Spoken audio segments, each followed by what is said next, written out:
सभी स्टूडेंट्स को good afternoon.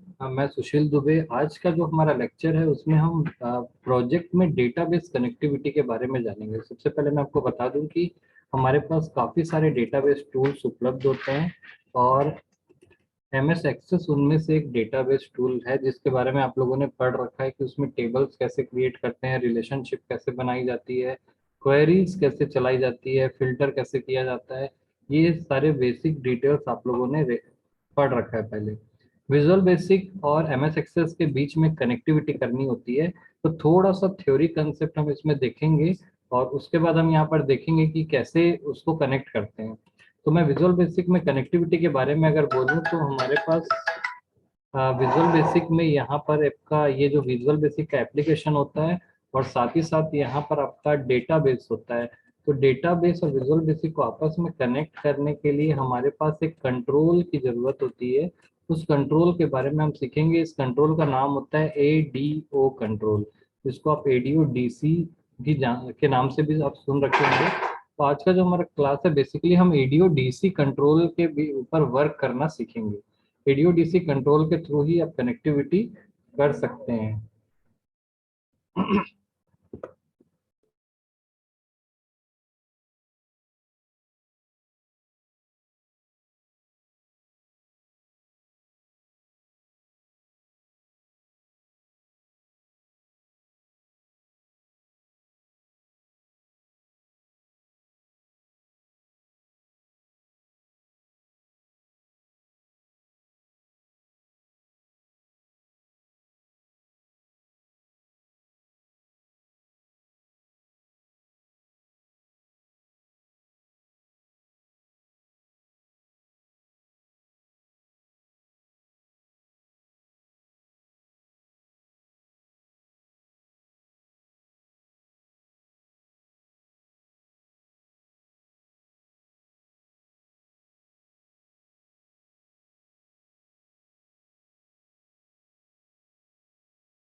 Sir आपकी आवाज नहीं आ रही है।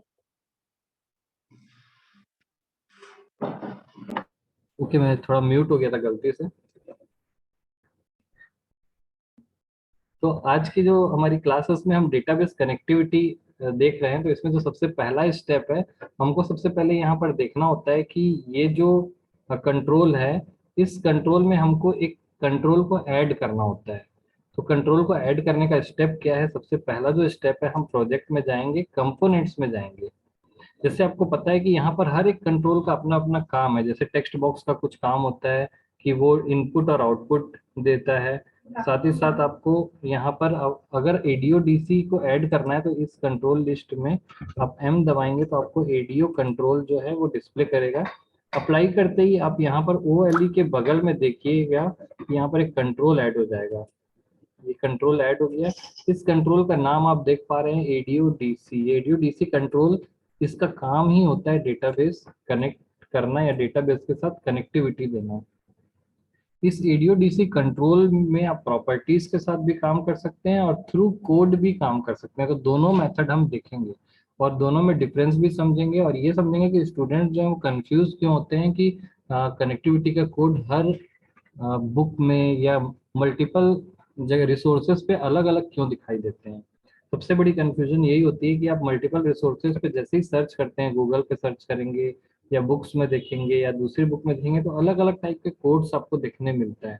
तो उसके बारे में हम लास्ट में देखेंगे। सबसे पहले मैं ये बता दूं कि ये जो एडीओ कंट्रोल है इसमें कुछ दिखाई नहीं देता है। जब आप रन करेंगे तो ये इस तरीके से दिखाई देगा, लेकिन इसकी जो एक्टिविटी है उसको आपको पहचानना है।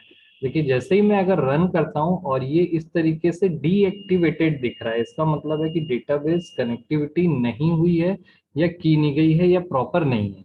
तीनों में से कोई भी एक कारण होगा, तो आपका जो डेटाबेस ये जो है ईडीओडीसी जो है वो ऐसा दिखाई देगा। क्लियर है? दूसरा, जैसे ही मैं इसको बंद करता हूँ, ये डिजाइन मोड है, आपको समझना है कि ये डिजाइन मोड होता है और ये एग्जीक्यूशन मोड होता है। ब्रेक मोड का भी हम यूज करेंगे बाद में। डिजाइन मोड पर कनेक्टिविटी करने के लिए हमको यहाँ पर तीन मेथड होते हैं। सबसे पहले मैं यहाँ पर राइट क्लिक करूंगा और एडीओ डीसी प्रॉपर्टीज में जाऊंगा। एडीओ डीसी प्रॉपर्टीज में जाते ही आपको यहाँ पर प्रॉपर्टी पेज दिखाई देगा, और इस प्रॉपर्टी पेज के साथ ही आपको यहाँ पर एक कनेक्शन स्ट्रिंग दिखाई देता है। यहाँ पर लिखा हुआ एक स्ट्रिंग ही जिम्मेदार होता है कि आपका जो कनेक्टिविटी है वो कैसे होगा। इस यहाँ पर आपको एक ऐसी स्ट्रिंग लिखनी है जो कनेक्टिविटी करेगी, और वो थोड़ी सी टफ होती है स्ट्रिंग, तो उस स्ट्रिंग को याद रखना मुश्किल होता है। इसलिए यहाँ पर एक बिल्ट ऑप्शन दिया हुआ है, आप उस स्ट्रिंग को जनरेट कर सकते हैं, बना सकते हैं। तो बिल्ट ऑप्शन में आप जैसे ही जाएंगे तो आपको फिर से डेटा लिंक प्रॉपर्टी पेज जो है वो दिखाई देगा। डेटा लिंक प्रॉपर्टी पेज पर जाते ही आपको यहाँ पर बहुत सारे ड्राइवर्स दिखाई देंगे। ड्राइवर्स का रोल जो होता है वो ये होता है कि डेटाबेस के साथ आपको कनेक्टिविटी करने के लिए वो प्लेटफॉर्म देता है। यानी कि अगर आप डेटाबेस को चेंज करेंगे तो उसका ड्राइवर चेंज होगा, यानी हर डेटाबेस का अलग ड्राइवर होता है। For example M S Access में हम माइक्रोसॉफ्ट जेट 4.0 जो ड्राइवर है उसको यूज करेंगे। जेट का पूरा नाम है ज्वाइंट इंजन टेक्नोलॉजी। ऑफिस को या एक्सेस को अपडेट करने के बाद नया डेटाबेस ड्राइवर भी लॉन्च किया है माइक्रोसॉफ्ट ने। तो आप कौन सा डेटाबेस यूज कर रहे हैं उसके हिसाब से आपको ड्राइवर सेलेक्ट करना होता है। तो यहाँ पर आप देखेंगे कि माइक्रोसॉफ्ट जेट 4.0 मैंने सेलेक्ट किया है क्योंकि मैं एक्सेस डेटाबेस यूज कर रहा हूँ। अगर आप एसक्यूएल सर्वर यूज कर रहे हैं तो ये सेलेक्ट करेंगे, ओरेकल यूज कर रहे हैं तो ये सेलेक्ट करेंगे। तो मैं यहाँ पर एक्सेस यूज कर रहा हूँ, इसलिए जेट 4.0 मैंने ड्राइवर सेलेक्ट किया। और नेक्स्ट करते ही मुझे ये देखिए नेक्स्ट टैब में आ गया, और ये मुझे डेटाबेस की लोकेशन पूछने लगेगा, क्योंकि हमारे प्रोग्राम को उस डेटाबेस की लोकेशन चाहिए होती है जहां पर आपका डेटा स्टोर है। तो यहाँ पर एक ब्राउज नाम का बटन होता है, और उस बटन से मैं अपने डेटाबेस की लोकेशन सेट करूंगा। तो यहाँ पर मैं एक लोकेशन पे जाएंगे, हमारा डेटाबेस एफ ड्राइव में प्रोजेक्ट नाम के फोल्डर में है data.mdb। ये एक्सेस का जो डेटाबेस है जो मैंने भी थोड़ी देर पहले ओपन करके दिखाया था वही है। इस पे क्लिक करते ही इसकी लोकेशन यहाँ पर आ जाती है, ये लोकेशन यहाँ पर आ गई है।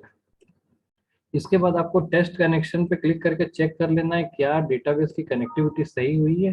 तो यहाँ पर अगर सक्सेस या सक्सीड का मैसेज आता है, इसका मतलब आपका डेटाबेस जो कनेक्टिविटी है वो एडीओ के साथ प्रॉपर हो गई है। एडीओ के साथ केवल कनेक्टिविटी कर लेना ही सफिशिएंट नहीं होता है। दूसरी एक और चीज बता दूं, अगर आपके डेटाबेस पासवर्ड प्रोटेक्टेड है तो आप यहाँ पर पासवर्ड के साथ भी देना पड़ेगा। मैंने अभी फिलहाल ब्लैंक पासवर्ड के साथ कनेक्टिविटी की है। तो यहाँ पर मैं जैसे ही ओके करूंगा तो आप देखेंगे कि ये कनेक्शन स्ट्रिंग जनरेट हुई है। ये स्ट्रिंग जो है यही स्ट्रिंग जिम्मेदार होती है कनेक्टिविटी करने के लिए।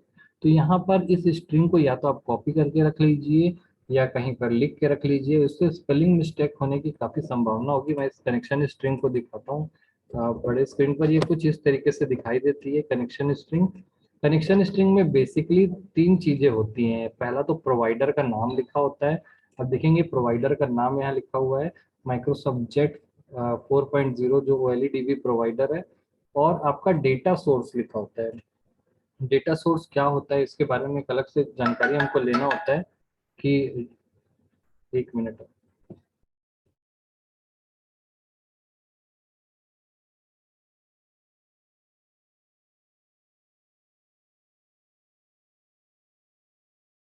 तो डेटा सोर्स बेसिकली आपकी फाइल का लोकेशन जो है वो बताता है। यहाँ पर आप फाइल का लोकेशन अपना देख सकते हैं। तो ये जो कनेक्शन स्ट्रिंग है वही हमको जनरेट करना होता है। अप्लाई करके ओके कर दिए, सिर्फ कनेक्टिविटी हो जाना ही पूरी बात नहीं है।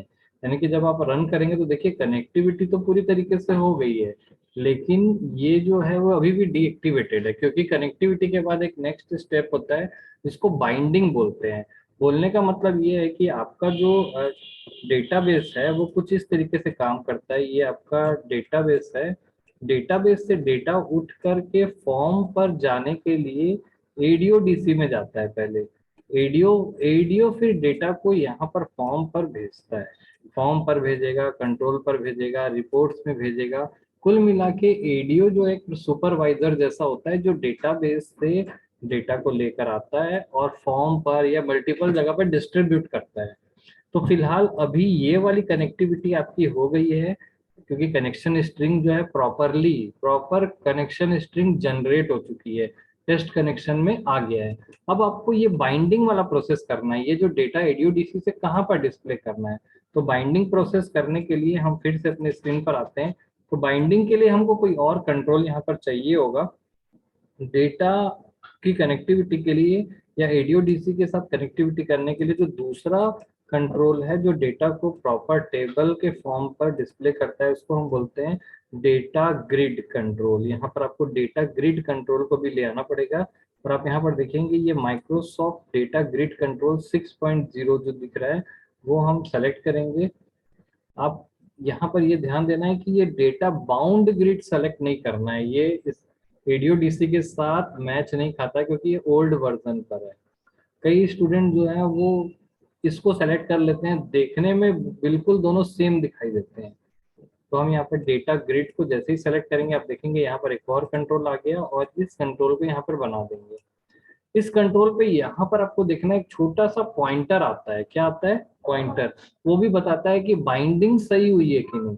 मैं यहाँ पर दो टर्म्स यूज कर रहा हूँ, कनेक्टिविटी एंड बाइंडिंग, दोनों को हम आगे भी देखेंगे। तो आप देखिए कि ये जो है पूरी तरीके से डिसेबल है क्योंकि यहाँ पर टेबल का पॉइंटर डिस्प्ले नहीं हो रहा है, और ये भी जो है पूरी तरीके से डिसेबल है। ये दोनों को आपस में कनेक्टिविटी करनी है या बाइंडिंग प्रोसेस बोलते हैं इसको। तो बाइंडिंग के लिए फिर से डिजाइन मोड में जाते हैं और डेटा ग्रिड सेलेक्ट करके हम यहाँ पर इसका डेटा सोर्स नाम की जो प्रॉपर्टी होती है वहां पर हम इसकी बाइंडिंग कर लेते हैं। बाइंडिंग करते ही देखिए एक छोटा सा एरर आ रहा है। यहाँ पर एरर ये बता रहा है कि आपने डेटा सोर्स को सही से प्रॉपर तरीके से सेलेक्ट नहीं किया है।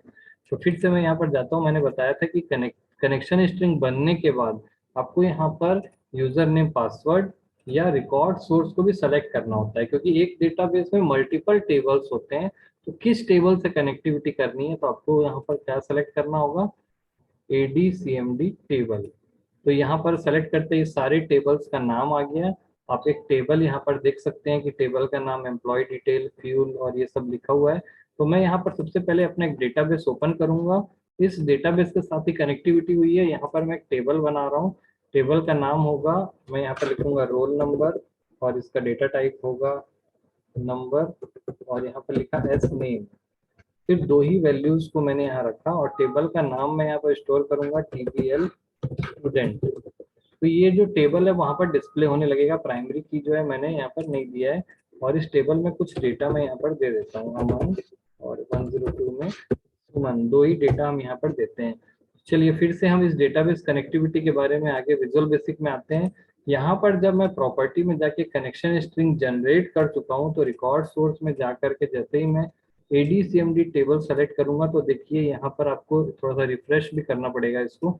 एक बार आप इसको सेव कर लेंगे, डेटाबेस को बंद करके रिफ्रेश करिए तो वो डेटा जो है आपका रिफ्लेक्ट करता है। तो मैं इसको सेम फोल्डर में स्टोर कर देता हूँ। यहाँ पर मैंने सेम फोल्डर लिया F ड्राइव में प्रोजेक्ट, और मैं इसको यहाँ पर स्टोर कर दे रहा हूँ। तो मैंने प्रोजेक्ट को बंद किया, न्यू टेबल है इसलिए मैंने इसको रिफ्रेश करने के लिए बंद कर दिया है। नेक्स्ट टाइम पे जब मैं इसको ओपन करूंगा तो ये कुछ इस तरीके से सिंटेक्स एरर दिया, और यहाँ पर हम वीडियो डीसी में जा करके रिकॉर्ड सोर्स में जब टेबल सेलेक्ट करेंगे तो यहाँ पर हमको TBL स्टूडेंट नाम का टेबल दिखाई देगा।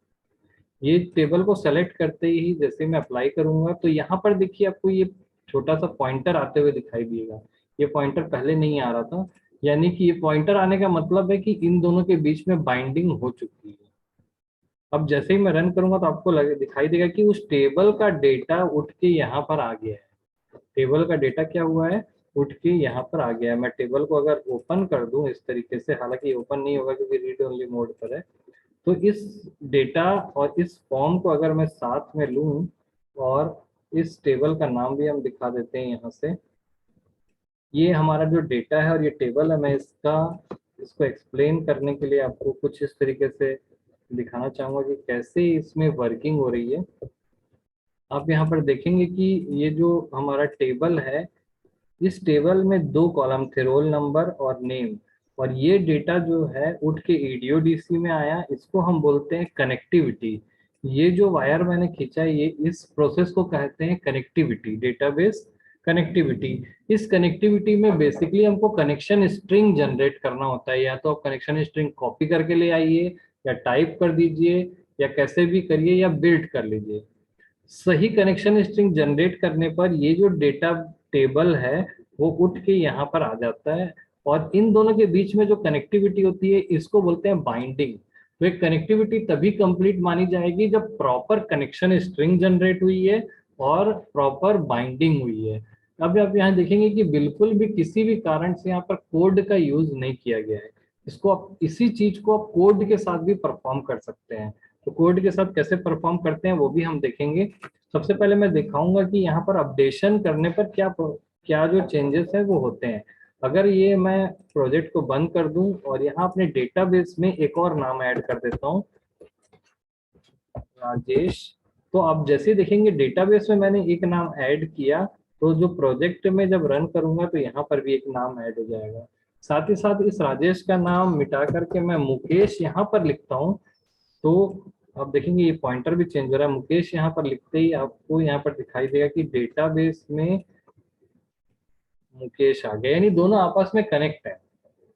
और कनेक्टिविटी भी दो स्टेप में हुई है, कनेक्टिविटी हुई है और एक बाइंडिंग हुई है। और इसमें आप देखेंगे कि एक लाइन का भी कोड यूज नहीं किया गया है। क्यों? क्योंकि आपने एक कंट्रोल का यूज किया है यहाँ पर। जब भी आप कोई कंट्रोल का यूज करते हैं तो कंट्रोल के अंदर पहले से कोड किया हुआ होता है और उसको हमको सिर्फ यूज करना होता है। क्लियर है?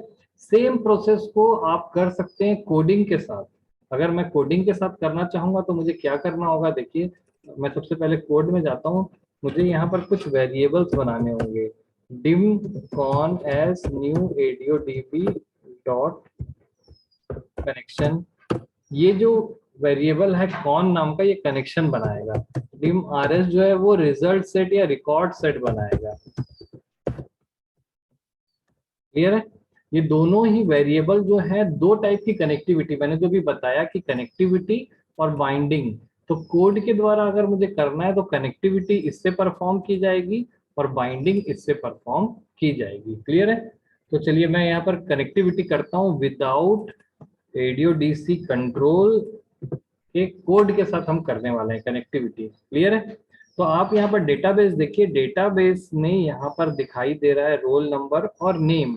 पहला रोल नंबर है 101 और दूसरा रोल नंबर है, सॉरी दूसरा पहला नाम है अमन। इसको मुझे डेटाबेस के साथ कनेक्टिविटी करके यहाँ पे पहुंचाना है। तो मैं यहाँ पर सबसे पहले दो टेक्स्ट बॉक्स बना लेता हूँ, और टेक्स्ट बॉक्स बनाने के पहले मैं यहाँ पर थोड़ा सा फॉन्ट बड़ा कर देता हूँ। फॉन्ट बड़ा करने से प्रॉपर क्लियर दिखाई देगा। अब मुझे करना ये है कि ये जो टेक्स्ट बॉक्स 1 और टेक्स्ट बॉक्स 2 है, यहाँ पर मुझे डेटा ले आना है डेटाबेस से। क्लियर है? तो मैं यहाँ पर एक बटन बनाता हूँ और यहाँ पर मैं कनेक्टिविटी परफॉर्म करूंगा। सिंपल सा कोड है। कनेक्टिविटी परफॉर्म करने के लिए मैं यहाँ पर कोड लिखूंगा। सबसे पहले मैं लिखूंगा कॉन डॉट ओपन, और यहाँ पर मुझे वो कनेक्शन स्ट्रिंग देनी होगी।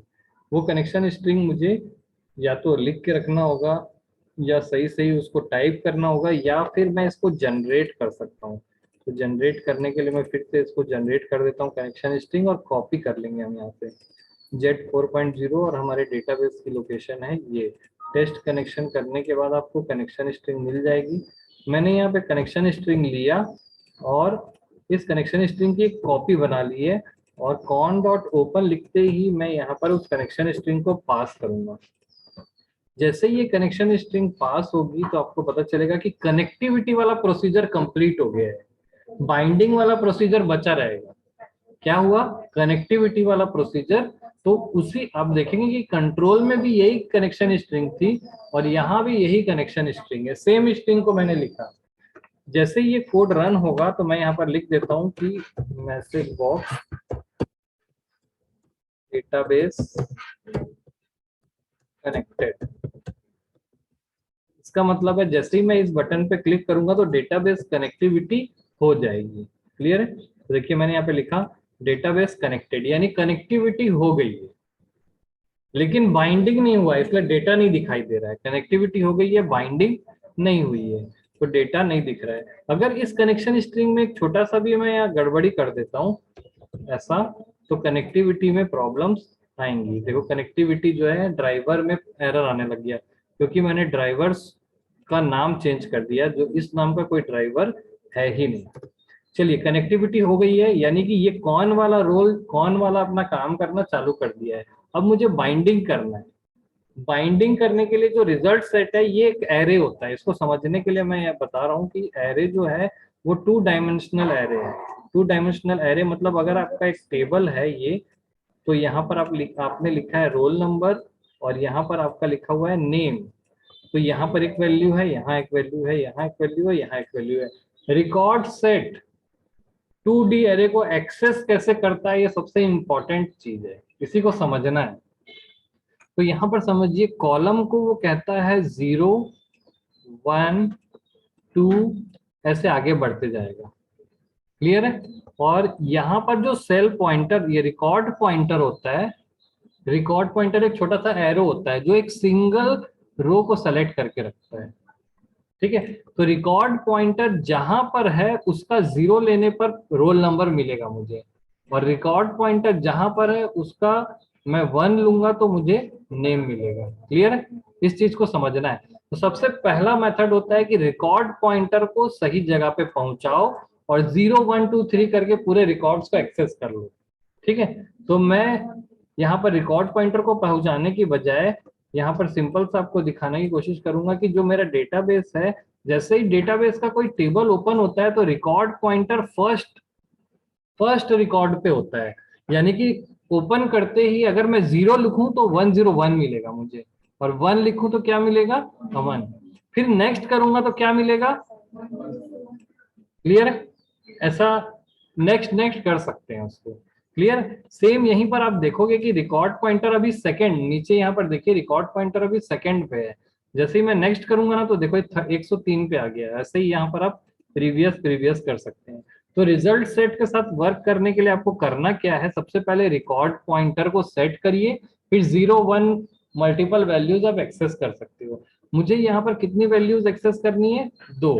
तो जैसे ही मैं यहाँ पर क्लिक करता हूँ तो रिकॉर्ड सेट को मैं ओपन करूंगा यहाँ पर rs.open, और मुझे यहाँ पर कोई टेबल ओपन करना है। मेरे टेबल का क्या नाम है, TBL स्टूडेंट। तो आपको पता है DBMS में आप पढ़े होंगे कि टेबल की क्वेरी कैसे बनाते हैं। अगर क्वेरी बनाने आता है तो बहुत ही अच्छी बात है, नहीं तो टेबल के साथ भी आप एक्सेस कर सकते हैं। तो मैंने यहाँ पे लिखा select star from TBL student, और इसकी कनेक्टिविटी बाइंडिंग मैंने कर दी है कॉन के साथ। आप देखेंगे यहाँ पर मैंने कॉन के साथ बाइंडिंग कर दी है, यानी कि ये बाइंडिंग प्रोसेस कंप्लीट हो गया। बाइंडिंग प्रोसेस कंप्लीट होने के बाद डेटा को अलग अलग जगह पे भेजना है। टेक्स्ट 1 में रोल नंबर को भेजना है, और टेक्स्ट 2 में दूसरे को भेजना है, नेम को। तो मैं यहाँ लिखूंगा text 1 dot text equal to RS 0 क्यों लिखा मैंने आपको बताया अभी। और टेक्स्ट 2 में मैं क्या भेजूंगा, तो RS 1 लिखेंगे। ठीक है। कभी कभी ये कनेक्टिविटी के लिए वो कुछ कंस्ट्रेंट मांगता है, अगर एरर देगा तो हम कंस्ट्रेंट ऐड करेंगे, नहीं तो कंफ्यूज करने की जरूरत नहीं है। चलिए मैं यहाँ पर कनेक्टिविटी और बाइंडिंग दोनों प्रोसेस हो गए। जैसे मैं यहाँ पे क्लिक करूंगा तो डेटाबेस कनेक्टेड, और ये हमको जेट TBL स्टूडेंट, स्टूडेंट की स्पेलिंग कुछ गलत लिखी है बोल रहे हैं यहाँ पर, TBL TUDENT, और डेटा, हाँ अच्छा यहाँ पर देखिए डेटाबेस बनाते समय जो TBLS लिखा हुआ है, तो स्पेलिंग यहाँ पर गलती हुई है। उसको असल में टेबल नहीं मिला इस नाम का, तो मैं यहाँ पर लिखा TBLS। ज्यादा अच्छा होगा कि यहाँ पर आप रीनेम करिए, क्योंकि स्पेलिंग कई बार टाइप करते समय गलती होती है। रीनेम करके आप यहाँ से इसका नाम कॉपी कर लीजिए और यहाँ पर आके पेस्ट करिए। नेक्स्ट अब मैं अगर रन करता हूं तो डेटाबेस कनेक्टिविटी हुई, और देखिए आप अमन और 101 जो है यहाँ पर आ गए। यानी कि मैंने जो ADO-DC के साथ कनेक्टिविटी और बाइंडिंग की थी, उसी को यहाँ पर कोड के साथ मैंने कॉन और RS के साथ किया, और यहाँ पर 2D एरे को मैंने यूज किया है। क्लियर है। अब मैं चाहता हूं कि अमन ऊपर आए और 101 नीचे आए, तो मैं क्या करूंगा, यहाँ पर कोड में 0 को 1 कर देंगे और यहाँ पर 0 कर देंगे। तो बिल्कुल सिंपल सी चीज है, आपके हाथ में पूरा कंट्रोल है कि कौन सा कोड कहाँ पर आएगा। देखिए अमन उधर आया और ये इधर आया। प्लस आप यहाँ पर चाहते हैं कि ये रोल नंबर में +5 हो जाए तो आप +5 भी कर सकते हैं। तो आप यहाँ पर देखेंगे कनेक्टिविटी करने के बाद 101 के बदले 105 आ रहा है। कुछ फंक्शंस भी लोकली अप्लाई कर सकते हैं। क्लियर है? तो इस प्रकार से आप कनेक्टिविटी करते हैं। अब मैं आपको थोड़ी देर पहले भी बताया था कि रिकॉर्ड पॉइंटर भी सेट कर सकते हैं हम लोग। तो मैं पहले ये बेसिक कंसेप्ट यहाँ पर अप्लाई कर देता हूँ, और थोड़ा सा अच्छा डिजाइन बनाने के लिए मैं यहाँ पर 2 लेवल भी बना देता हूँ। 2 लेवल बनाते ही मुझे यहाँ पे पता चलेगा कि ये रोल नंबर है और ये क्या है आपका रोल नंबर, और ये है नेम। ठीक है, तो ये प्रॉपर जो है आपको यहाँ पर दिखाई दे रहा है। और यहाँ पर ये बीच में इंटरप्ट आ रहा है कनेक्टेड करके, वो समझाने के लिए मैंने बताया था। मैं इसको हटा देता हूँ इंटरप्ट को। अब देखिए ये आपका हो रहा है कनेक्टिविटी, क्योंकि यहाँ पर कनेक्शन स्ट्रिंग है, और ये हो रही है बाइंडिंग। क्लियर है? जो हम एडीओडीसी के साथ किए थे अब कोड के साथ कर रहे हैं। तो यहाँ पर जब मैं रन करूंगा तो देखिए कनेक्टिविटी बाइंडिंग के थ्रू डेटा यहाँ पर आ गया। अब आप देखेंगे कि ये 101 और जो अमन है वो कहाँ से आ रहा है, इस डेटाबेस से आ रहा है। तो यहाँ पर अमन कुमार कर देता हूं मैं। अमन कुमार करके जब टेबल बंद करेंगे तो वो सेव हो जाता है, ऑटो सेव हो जाता है। नेक्स्ट टाइम जब मैं एग्जीक्यूट करूंगा यहाँ पर, नेक्स्ट टाइम जैसे ही मेरा एग्जीक्यूशन होगा तो यहाँ पर अमन कुमार आएगा। क्या आएगा? अब हम यहाँ पर देखते हैं कि इस रिकॉर्ड पॉइंटर को हम अगले इसमें कैसे ले जा सकते हैं। तो रिकॉर्ड पॉइंटर को नेक्स्ट रिकॉर्ड में ले जाने के लिए मैं यहाँ पर एक बटन बना देता हूँ, और रिकॉर्ड पॉइंटर को नेक्स्ट रिकॉर्ड पॉइंटर में या नेक्स्ट कर सकते हैं। तो इस बटन पे मैं लिखता हूँ नेक्स्ट, और आप देखेंगे कि नेक्स्ट लिखते ही जब मैं इसमें कोड करूंगा तो मेरा जो कोड है, क्योंकि ये दोनों RS और जो कौन है वो ग्लोबल वेरिएबल है, इसलिए दोनों अलग अलग प्रोसीजर में यूज कर सकते हैं। कभी भी इस 2 लाइन को ऐसे इसके अंदर नहीं लिखिएगा, नहीं तो फिर वो जो नेक्स्ट वाला जो प्रोसीजर है उतनी फ्लेक्सिबिलिटी नहीं मिलेगी। तो यहाँ पर आपको दिखाई दे रहा है, तो फिर मैं यहाँ पर सिंपल लिखूंगा RS.next। अब यहाँ पर आपको कुछ समझना है, कुछ बातों को समझना पड़ेगा। RS.next, sorry RS.record set।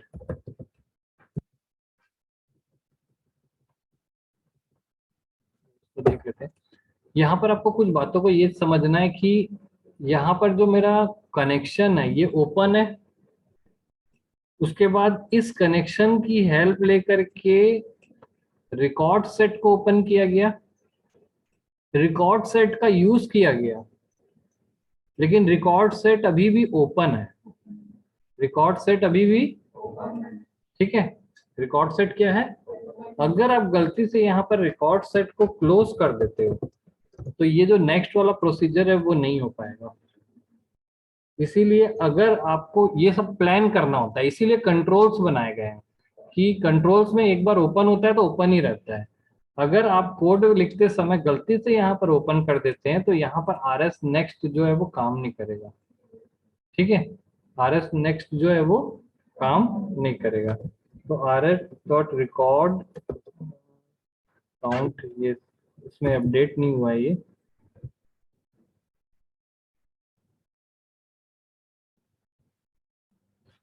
Record source या नेक्स्ट रिकॉर्ड, तो यहाँ पर हम इसको नेक्स्ट कर सकते हैं। तो ये बात ध्यान रखना है कि RS.next करने के लिए आप मूव नेक्स्ट, ठीक है। जैसे ही ये बटन एग्जीक्यूट होगा कमांड 2 पर जब भी क्लिक करेंगे तो RS जो है नेक्स्ट रिकॉर्ड पर चला जाएगा। नेक्स्ट रिकॉर्ड पर जाते ही जब भी ये कोड रन होगा तो यहाँ पर आपका दिखाई देगा कि किस तरीके से नेक्स्ट रिकॉर्ड एक्सेस हो रहा है। लेकिन दोबारा आप यहाँ पर धोखा खा जाएंगे कि ये जो कनेक्शन ओपन है और रिकॉर्ड सेट को आपने ओपन छोड़ रखा है, दोबारा जब आप रिकॉर्ड को एक्सेस करने की कोशिश करेंगे तो वो क्या करेगा? एरर दे देगा। एरर को दिखाता भी हूं मैं कैसे एरर देगा और उसको हैंडल कैसे करते हैं। फर्स्ट टाइम ये प्रॉब्लम बहुत सारे स्टूडेंट के साथ आती है कि फर्स्ट टाइम तो रिकॉर्ड आता है, नेक्स्ट पे क्लिक किए नेक्स्ट हो गया, लेकिन जब सेकेंड टाइम पे किए तो यहाँ पर ऑपरेशन इज नॉट अलाउड, क्योंकि ऑब्जेक्ट पहले से ओपन है। ये प्रॉब्लम बहुत बार आती है स्टूडेंट का, और काफी लोग इसमें कंफ्यूज रहते हैं कि फर्स्ट टाइम सेव हो रहा है, नेक्स्ट टाइम सेव क्यों नहीं हो रहा है। क्लियर है? तो इसको करना क्या है कि बार बार चीज सेव ना हो, तो उसके लिए आप इफ कंडीशन के साथ कोड लिखिए, या फिर दोनों का प्रोसीजर अलग अलग कर दीजिए। सबसे अच्छा जो टेक्निक है वो इफ कंडीशन है, क्योंकि प्रोसीजर सिंगल ही होता है। तो मैं यहाँ पे लिख दूंगा if con dot state equal to 1, या अगर 0 है देन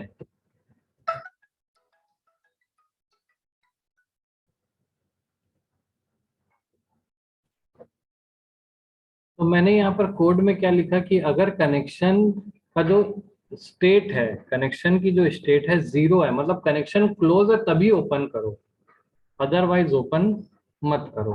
ठीक है? तो मैं इसको इफ वाले ब्लॉक में लिख के दोनों को सेपरेट कर दिया और कुछ नहीं किया।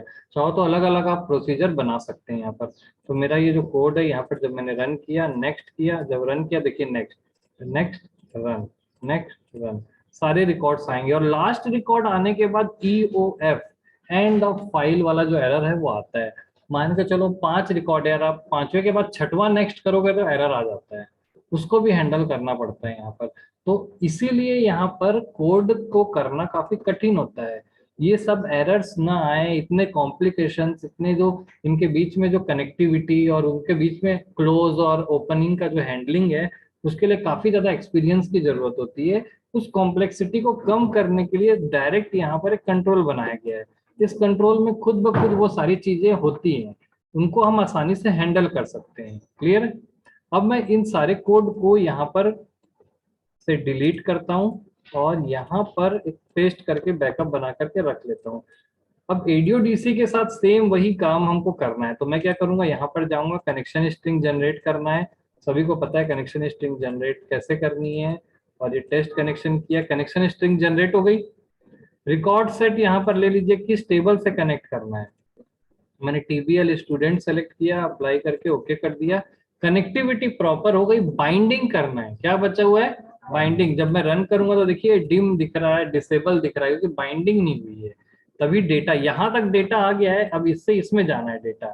क्लियर है? तो इसके लिए बाइंडिंग करने के लिए क्या करना होता है, जिस कंट्रोल से बाइंडिंग करनी होती है उसको सेलेक्ट करिए, और यहाँ पर डेटा सोर्स नाम का एक प्रॉपर्टी होता है। देखिए डेटा सोर्स, यहाँ पर आप ADO/DC सेलेक्ट कर दीजिए। ये टेक्स्ट 1 की बाइंडिंग ADO/DC से हो गई। ठीक है? लेकिन ADO/DC में दो चीजें हैं, रोल नंबर और नाम। तो इसका बाइंडिंग किससे होगा, रोल नंबर से होगा कि नाम से होगा, वो भी आपको यहाँ पे सेलेक्ट करना होगा, जिसको बोलते हैं डेटा मेंबर। डेटा, आप यहाँ देखेंगे डेटा सोर्स के बाद इसके जस्ट ऊपर में डेटा मेंबर होता है, और यह रिकॉर्ड सोर्स होता है। यहाँ पर आप देखेंगे डेटा फील्ड। तो डेटा फील्ड में अपने आप जो टेबल में जितने फील्ड होंगे, यहाँ पर दो ही है इसलिए दो आ गया। अब आप चाहते हो कि टेक्स्ट 1 में यहाँ पर क्या दिखाई दे, रोल नंबर, तो इसको रोल नंबर को सेलेक्ट कर लीजिए। याद रखिए कि ADO/DC से टेक्स्ट 1 का रोल नंबर सेलेक्ट बाइंड हो गया है। जब मैं रन करूंगा तो देखिए रोल नंबर यहाँ पर दिखाई दे रहा है, और ये देखिए नेक्स्ट है, देखो केवल रोल नंबर दिखाई दे रहा है, ये वाला बाइंड नहीं हुआ है, इसलिए वहां पे कुछ वैल्यू नहीं आ रही है। और देखो खत्म होने के बाद एरर भी नहीं आ रहा है। मैं नेक्स्ट नेक्स्ट पे क्लिक कर रहा हूँ, यहाँ प्रीवियस कर रहा हूँ, देखो यहाँ पर भी एरर नहीं आ रहा है। फर्स्ट के प्रीवियस जाओगे तो भी एरर आएगा, लास्ट के आगे जाओगे तो भी एरर आएगा।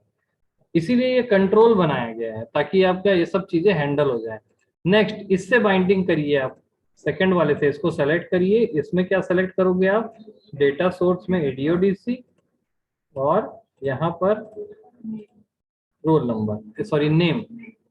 अब देखिए यहाँ पर ये नाम आया, और नेक्स्ट, नेक्स्ट, नेक्स्ट, 3 नाम आ रहे हैं और एरर भी नहीं आ रहा है। इसको बोलते हैं मूव फर्स्ट, पहले वाले में चला गया, मूव लास्ट, और ये नेक्स्ट प्रीवियस। क्लियर है? अब मैं डेटाबेस में कुछ वैल्यूज यहाँ पर दे देता हूँ। इन दो बटन का खेल खत्म। ये दोनों बटन यहाँ पर छोटे छोटे दिख रहे हैं, कोड करते समय कितनी सारी बातों का ध्यान देना पड़ता है ये आपको समझ में आया होगा, उतना आसान नहीं होता है, काफी सारी कॉम्प्लेक्सिटी होती है। और एक बार कोड करने के बाद जब नेक्स्ट कोड लिखते हैं तो उसका इफेक्ट पहले वाले कोड पे पड़ सकता है, ये बातों का ध्यान देना है। वो सब चीजें, कॉम्प्लेक्सिटी से अगर आपको बचना है तो इस कंट्रोल का यूज करिए। क्लियर है? अब मैं यहाँ पर डेटाबेस ओपन करता हूँ। डेटाबेस को ओपन करने के बाद यहाँ पर मल्टीपल रिकॉर्ड्स में इंसर्ट कर देता हूँ कुछ इस तरीके से। आपको देखने को मिलेगा कि यहाँ पर 6 रिकॉर्ड आ गए हैं, और ये 6 रिकॉर्ड जो हैं अब इससे एक्सेस हो रहे हैं। देखिए, next next next next next, इस तरीके से एक्सेस हो रहे हैं। और साथ ही साथ ये रिकॉर्ड मल्टीपल जगह बाइंड भी हो सकते हैं। आपके पास ये अपॉर्चुनिटी है कि आप इसको कई जगह पे एक साथ बाइंड कर लो। तो मैं यहाँ पर एक डेटा ग्रिड भी बना लेता हूँ। और डेटा ग्रिड में आप देखेंगे यहाँ पर फॉन्ट बड़ा होने के कारण थोड़ा सा ये अटपटा दिखेगा। फॉन्ट थोड़ा छोटा कर लेते हैं इसका। और यहाँ पर पहले फॉन्ट में तो फिर वो बहुत ही अटपटा दिखने लगेगा, फिर समझ में नहीं आएगा। ये मेरा डेटा ग्रिड है, और डेटा ग्रिड के साथ अभी बाइंडिंग नहीं हुई है क्योंकि यहाँ पर एरो नहीं दिख रहा है। यहाँ पर तो नेक्स्ट नेक्स्ट नेक्स्ट नेक्स्ट हो रहा है। अब आपको प्रोसीजर समझ में आएगा कि रिकॉर्ड पॉइंटर क्या होता है। ये विजुअल बेसिक के 5th यूनिट में है। एग्जाम में क्वेश्चन आता है कि रिकॉर्ड पॉइंटर, रिकॉर्ड सेट क्या होता है। ध्यान से देखिए, मैं इसको सेलेक्ट किया, यहाँ पर रिकॉर्ड सोर्स में गया, और यहाँ पर सिर्फ एडीओडीसी जैसे ही क्लिक करूंगा आपको यहाँ पर ध्यान देना है। देखिए यहाँ पे रिकॉर्ड पॉइंटर आ गया, मतलब ये प्रॉपर बाइंडिंग हो गई है। और रिकॉर्ड पॉइंटर को बाइंड करते ही अभी रिकॉर्ड पॉइंटर कहाँ पर है? 101 पे। जैसे ही मैं इसको 104 पे क्लिक करता हूं तो देखिए ये 104 रिजल्ट सेट, रिकॉर्ड सेट 104 पे जंप किया, और 0 और 1 की वजह से ये आया। इसको यहां से भी जंप करा सकते हो, देखो रिकॉर्ड पॉइंटर मूव कर रहा है, दिख रहा है?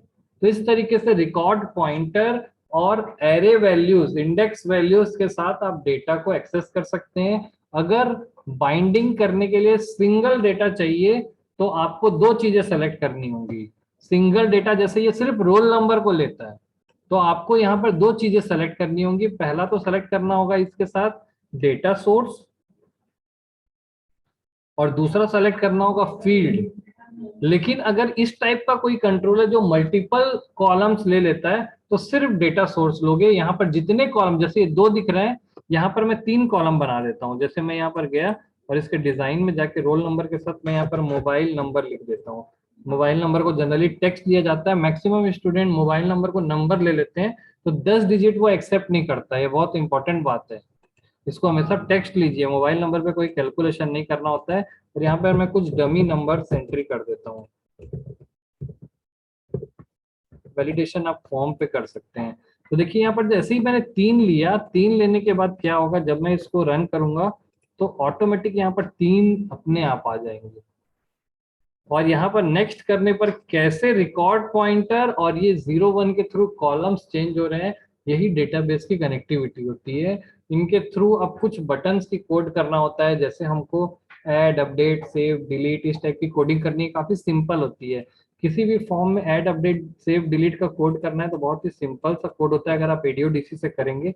हालांकि उसके साथ भी, कोड के साथ भी कर सकते हैं, लेकिन इससे करने से काफी ज्यादा वो आपको जो कॉम्प्लेक्सिटी आ रही थी वो नहीं आएगी। तो मैं दोनों से करके दिखाऊंगा। पहले मैं यहाँ पर एडीओडीसी से करके दिखाता हूँ कि मैं यहाँ पर एक बटन बनाया, बटन का 2 बटन यहाँ पर एक साथ काम करते हैं अगर मुझे सेव करना है तो। प्रोसीजर आपको समझना है। सबसे पहले मैं लिखूंगा ऐड, और यहाँ पर हम लिखेंगे सेव। इस प्रोसीजर को समझना है, और इसके बारे में बहुत सारी चीजें जो कॉम्प्लेक्सिटी है उसको समझना पड़ेगा। सबसे पहले आप यहाँ पर देखिए, मैं आपको डेटाबेस में कोई टेबल ओपन करता हूँ तो आप यहाँ पर देखेंगे कि ये जो रिकॉर्ड पॉइंटर स्टार जैसा बना हुआ है, और यहाँ पर एक ब्लैंक रो होती है। किसी ने उस पर ध्यान नहीं दिया होता है कि ये क्या काम करती है, लेकिन ब्लैंक रो का काम होता है नया रिकॉर्ड ऐड करना। जैसे ही आप एक रिकॉर्ड ऐड करोगे, यहाँ पर आप देखोगे कि यहाँ पर मैंने एक रिकॉर्ड ऐड किया, नीचे एक ब्लैंक रो आ गई। एक ब्लैंक रो हमेशा खाली रहती है ताकि नेक्स्ट रिकॉर्ड आ सके उसमें। जैसे जैसे ऐड करते जाओगे वो एक एक ब्लैंक रो यहाँ पर आते जाएगा। तो मैंने यहाँ पर कुछ एक और ब्लैंक रो इंसर्ट कर दी तो एक नया आ गया। और ये वाला रिकॉर्ड जो है अभी एडिट मोड पर है, देखिए यहाँ पर पेन का साइन है, ठीक है, अब ये सेव हो गया। क्लियर है? तो इस प्रोसेस को ही करना है। जैसे ही टेबल में कोई डेटा आपको डालना है तो दो प्रोसीजर होते हैं, पहले एक ब्लैंक रो आती है, उसके बाद डेटा जाता है, देन सेव होता है। ठीक है, तो ब्लैंक रो यहाँ पर लाना है आपको। तो ब्लैंक रो लाने के लिए मैं आपको यहाँ पर फॉर्म को थोड़ा सा बड़ा करके दिखाना चाहूंगा, तभी आपको ये ब्लैंक रो का जो प्रोसीजर है वो समझ में आएगा। तो इसको मैं थोड़ा नीचे कर देता हूँ और आपको यहाँ पर ब्लैंक रो दिखाई देगी। जब मैं यहाँ पे रन करता हूँ, देखिए 107 के बाद यहाँ पे कोई ब्लैंक रो नहीं है। 107 के बाद कोई ब्लैंक रो नहीं है, तो नया रिकॉर्ड आप इंसर्ट नहीं कर सकते जब तक ब्लैंक रो नहीं आएगी। तो पहला काम होगा ऐड करके एक ब्लैंक रो ऐड करना, तब जाके आप उसमें रिकॉर्ड ऐड कर पाओगे। क्लियर है? तो चलिए ऐड का कोड करते हैं हम लोग। ऐड की कोडिंग बहुत सिंपल है, मैं आपको कोड से भी करके दिखाऊंगा, एडीओ डीसी से भी करके दिखाऊंगा। ऐड बटन पर जैसे ही मैं डबल क्लिक किया, मैं एडीओ डीसी से कर रहा हूँ, ADO DC 1 dot record set dot add new. जैसे ही ये कोड रन होगा एक ब्लैंक रो ऐड हो जाएगी, तब आप एलिजिबल हो कि उसमें कोई वैल्यू सेव कर सको। ठीक है, तो मैंने इसको रन किया और आप देखिए यहाँ पर कोई ब्लैंक रो नहीं है। पॉइंटर कहाँ पर है? 101 पर। जैसे ही मैं ऐड पे क्लिक करूंगा, पॉइंटर को ध्यान दीजिएगा और नीचे यहाँ ध्यान देना है। तो मैं ऐड पे क्लिक किया, देखिए एक ब्लैंक रो आ गई और पॉइंटर ब्लैंक रो में सेट हो गया है। अब आप यहाँ पर ये बाइंड किया हुआ है, इसलिए आप लिखिए 108 और यहाँ पर लिखिए, देखिए इसका रिफ्लेक्शन यहाँ पर आ रहा है ऑटोमेटिक। अगर कोड से करते तो फिर उसको मुझे कोड करना पड़ता, सेम प्रोसीजर है। मैं यहाँ पर लिखूंगा राजेश और जैसे ही मैं फोकस आउट करता हूँ, ये देखिए वैल्यू यहाँ पर आ गई है। अब मुझे सेव बटन पे क्लिक करना है, लेकिन इसमें एडीओडीसी में ऑटो सेव होता है, ऑटो अपडेट होता है। आप नॉर्मलाइजेशन पढ़ेंगे तो उसका फर्स्ट रूल बोलता है कि जो रिकॉर्ड है वो एटॉमिक एंट्री होनी चाहिए। एटॉमिक एंट्री के चलते ताकि एरर ना आए, वो ऑटो सेव कर लेता है। यानी सेव बटन पे क्लिक करेंगे तो भी हो जाएगा, नहीं करेंगे तो भी वो बाय डिफॉल्ट सेव हो जाता है। जैसे मैं बंद करूंगा, आपको डेटाबेस में दिखाई देगा कि यहाँ पर राजेश आ गया है और नेक्स्ट एग्जीक्यूशन में आपको राजेश यहाँ पर दिखाई देगा। तो चाहिए, आप इसको चाहते हैं तो यहाँ पर कोड करके छोटा सा कोड लिख सकते हैं। हालांकि रिकॉर्ड इसका कोड जो होता है वो होता है एडीओडीसी 1 dot record set dot save, लेकिन विंडोज 7 में ये कोड जो है वो वर्क नहीं करता ऑथेंटिकेशन के कारण, क्योंकि ये ऑपरेटिंग सिस्टम के रिसोर्सेज को एक्सेस करने की कोशिश करता है और उसको एक्सेस करने नहीं दिया जाता है। जैसे मैं यहाँ पर लिखा 109 और यहाँ पे लिखा मैं रवि। जैसे मैं यहाँ सेव पे क्लिक करूंगा, एक छोटा सा एरर आएगा क्योंकि रिसोर्स को लॉक करके रखा गया है। ये ऑपरेटिंग सिस्टम की प्रॉब्लम की वजह से होता है, पुराने वर्जन की वजह से होता है। तो यहाँ पर इसके जगह आप क्या कर सकते हैं, इसके जगह अपडेट लिख दीजिए, क्योंकि वो अपडेशन तो दे ही रहा है आपको। रिकॉर्ड सेव होने के बाद आप यहाँ पे मैसेज बॉक्स दे सकते हैं, message box record save. Spelling गड़बड़ हो गई है, देखिए अब मैं यहाँ पर कैसे रन टाइम पे ऐड करता हूँ। मेन होता है प्रोसीजर समझना आपको। सबसे पहले आप जैसे ही ऐड करेंगे तो यहाँ पर ये जो पॉइंटर है वो सबसे लास्ट वाले में आ जाएगा और एक ब्लैंक रो इंसर्ट होके उसमें सेट हो जाता है। जैसे ही पॉइंटर ब्लैंक रो में आता है तो ये जगह खाली हो जाती है। तो मैं यहाँ पर ऐड किया, एक ब्लैंक रो क्रिएट हुई, पॉइंटर सेट हुआ, रिकॉर्ड पॉइंटर सेट हुआ। यहाँ पर आप वैल्यू दीजिए 110 और यहाँ पर लिखिए रमेश, जो भी नाम आपको लिखना है। और जैसे ही आप सेव करेंगे तो मैसेज आएगा record save dot data save हो गया। क्लियर है? ऐसे ही अपडेट या डिलीट को भी परफॉर्म कर सकते हैं। तो अपडेट के पहले मैं यहाँ पर डिलीट को परफॉर्म करके दिखाना चाहूंगा कि कोई रिकॉर्ड डिलीट कैसे करना है। तो मैं यहाँ पर एक बटन बनाता हूँ डिलीट नाम का, इसका प्रोसीजर भी समझना है, बहुत इंपॉर्टेंट होता है एग्जीक्यूट कराना। तो मैं यहाँ पर एक डिलीट बटन बना रहा हूँ। डिलीट बटन पे सबसे पहले जैसे ही मैं यहाँ पर कोड लिखूंगा एडीओडीसी 1 dot record set dot delete, तो वो क्या करेगा, डिलीट कर देगा। किसको डिलीट करेगा? नहीं, किसको डिलीट करेगा ये आपको समझना है कि वो डिलीट किसको करेगा। तो यहाँ पर मैं लिख देता हूँ सबसे पहले रिकॉर्ड डिलीटेड। यही सबसे इंपॉर्टेंट बात है कि वो डिलीट किसको करेगा, कौन सी रो को डिलीट करेगा। जैसे मैं यहाँ पर इसको रन किया, जैसे ही मैं डिलीट पे क्लिक करूंगा तो 101 डिलीट होगा कि 104 होगा कि 1010 डिलीट होगा। तो आपको ये ध्यान देना है कि जिस में रिकॉर्ड पॉइंटर है वो डिलीट हो जाएगा, यानी कि अगर मैं अभी डिलीट बटन दबा दूं तो 101 डिलीट हो जाएगा। देखिए 101 डिलीट हो गया। अगर आप चाहते हैं कि 109 डिलीट हो तो पहले रिकॉर्ड पॉइंटर को यहां पर रखिए और फिर डिलीट करिए, 109 डिलीट हुआ।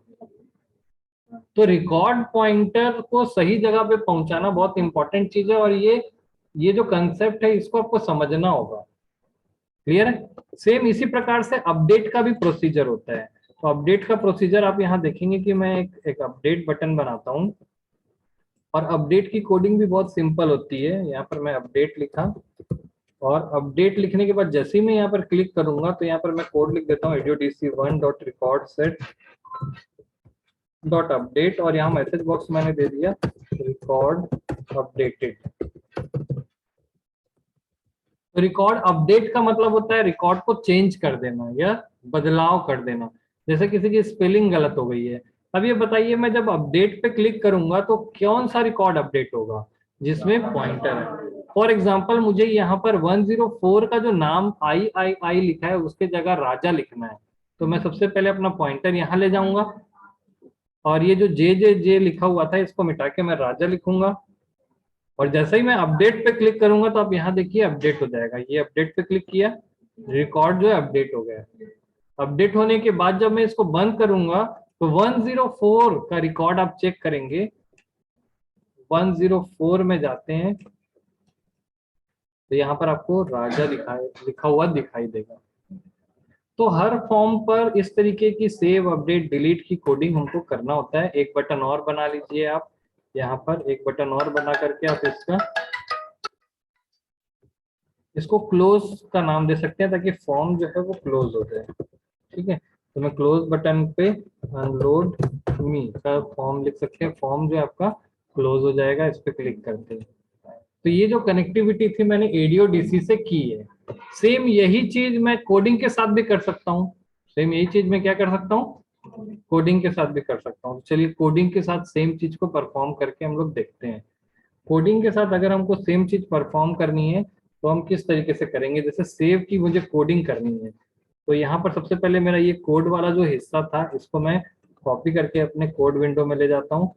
यहाँ पर मैं AudioDC मिटा दिया, डेटा ग्रिड चाहो तो आप रख सकते हो, और मैं इस बटन को ले आया। जब आप कोड से करते हो तो ये जो ऐड वाला प्रोसीजर है वो कोड में ही हो जाता है। क्लियर है? तो यहाँ पर मैं सेव की कोडिंग कैसे करूंगा? सबसे पहले मुझे यहाँ पर ये कनेक्शन ओपन करना होगा, रिकॉर्ड सेट। ये मैं कोड को कॉपी कर लेता हूँ यहाँ पर सेव की कोडिंग करने के लिए। इसको डिलीट किया मैंने, और सबसे पहले मेरा जो कोड इसको मैं कॉपी करके रखा था, मैंने दो वेरिएबल्स बनाए थे। दोनों वेरिएबल्स को मैंने यहाँ पर बनाया, और फॉर्म लोड करते समय मेरे पास एक प्रोसीजर है कि मैं कनेक्शन को ओपन कर देता हूँ और लास्ट तक उसको क्लोज नहीं करूंगा। ठीक है, तो मैं कनेक्शन को फॉर्म लोड पे ओपन कर दूंगा यहाँ पर। ये यही सब चीजें वहां पर कॉम्प्लेक्सिटी क्रिएट करती हैं। तो मैंने कनेक्शन और रिकॉर्ड सेट को, कनेक्शन को तो ओपन कर दिया, रिकॉर्ड सेट में बार बार ओपन क्लोज करते रहूंगा जब जब जरूरत पड़ेगी तो। ठीक है, तो मैंने सेव में गए और यहाँ पर मैंने रिकॉर्ड सेट ओपन किया।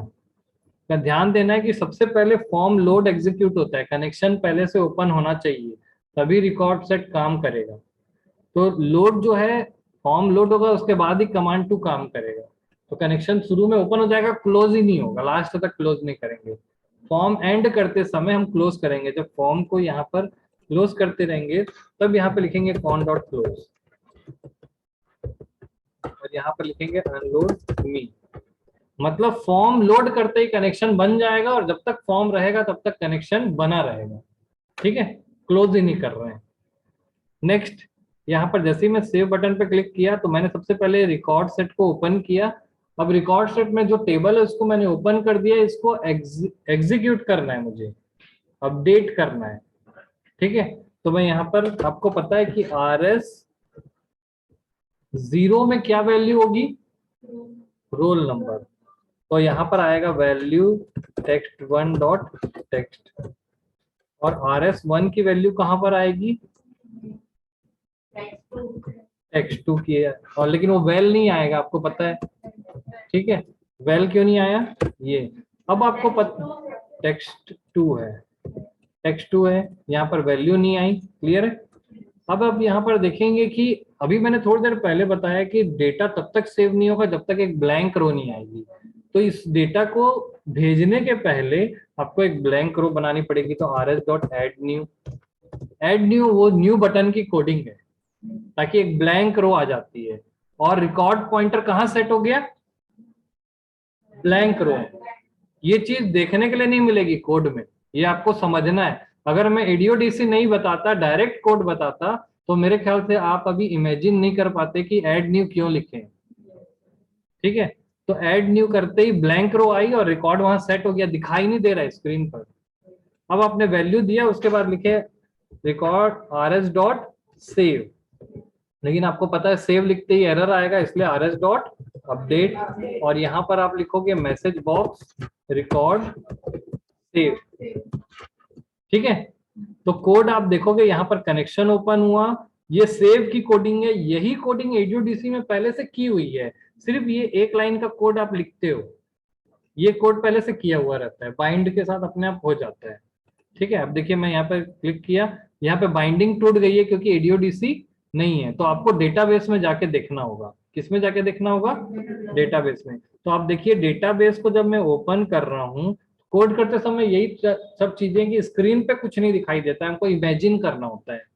तो आपको पता है कि जैसे ही मैं यहाँ पर ऐड न्यू करूंगा तो यहाँ पर 111 नंबर पे कुछ आएगा, ठीक है। ये इमेजिन करना है आपको।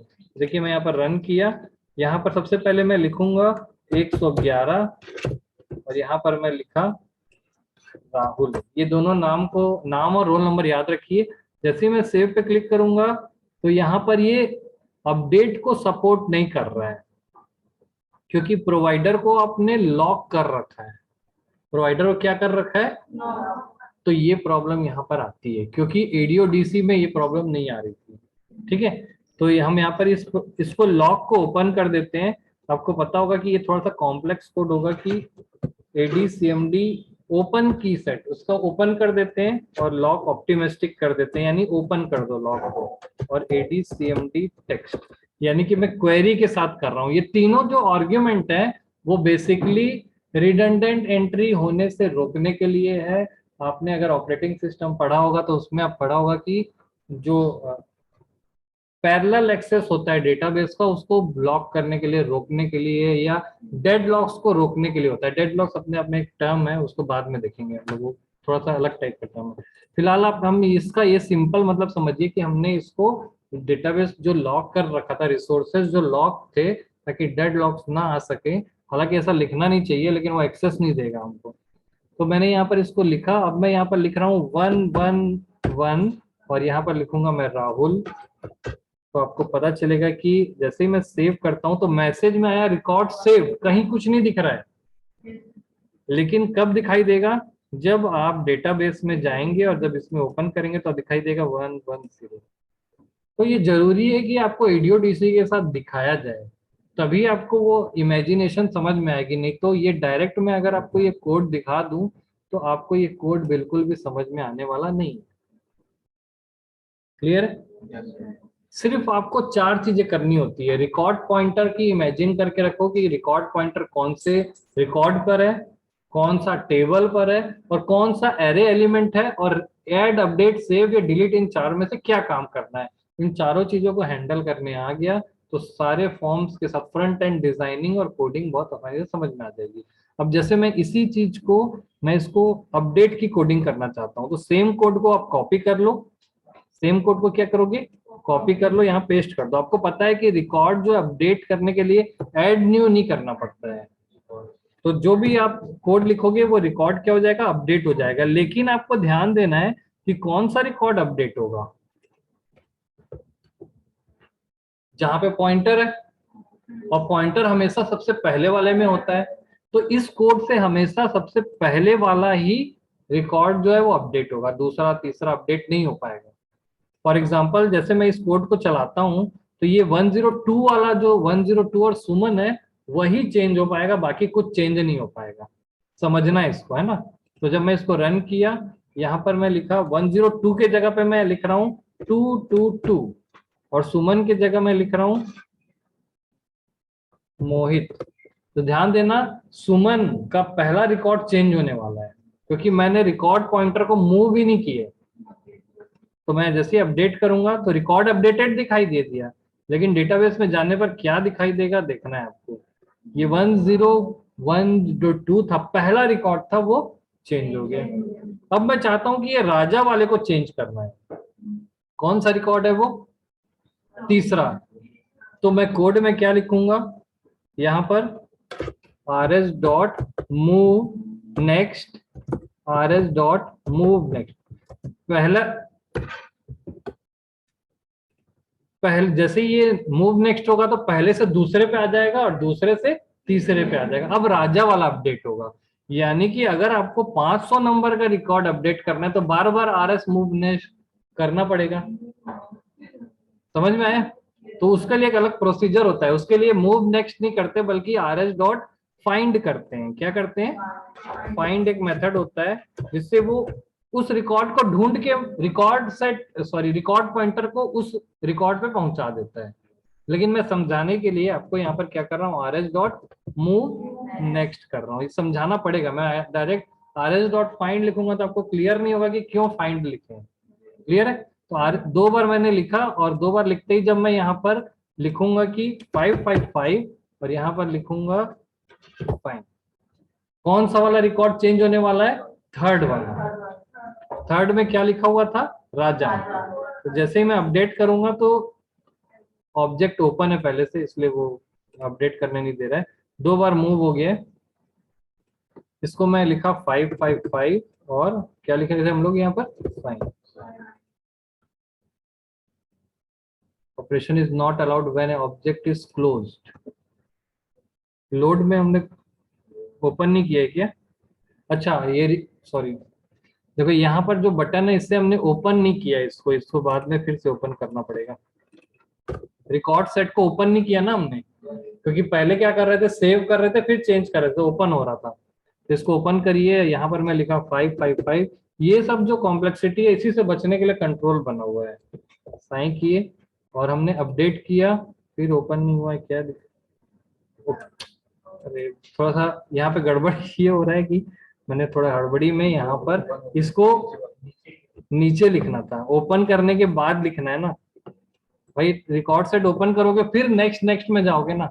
अब मैं समझाने के चक्कर में थोड़ा सा ऊपर लिख दिया उसको। चलिए यहाँ पर आते हैं हम लोग 555 देन साइन, और रिकॉर्ड अपडेट हो गया। कौन सा वाला अपडेट हुआ? थर्ड वाला, जो राजा वाला था।